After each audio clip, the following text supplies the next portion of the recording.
The Bosch Cooktop error code ER42 indicates a power supply problem, which can be caused by various factors such as air, voltage fluctuations, improper electrical connections, or faulty wiring. To address this issue, it's essential to identify the root cause.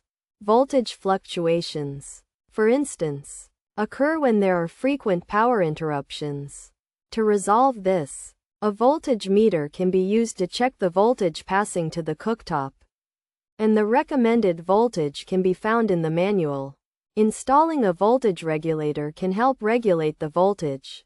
Additionally, inspecting the electrical connection to the cooktop is crucial. This can be done by unplugging the cooktop, removing the back panel, and accessing the power connection point.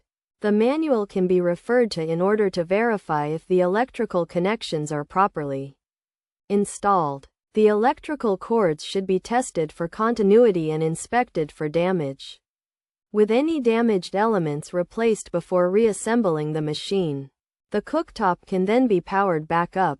It's also important to inspect the wiring by unplugging the cooker and checking for damage, replacing any worn, frayed, or corroded wires, and tightening loose ones before restarting the appliance. If the issue persists, it's recommended to seek further guidance from a professional.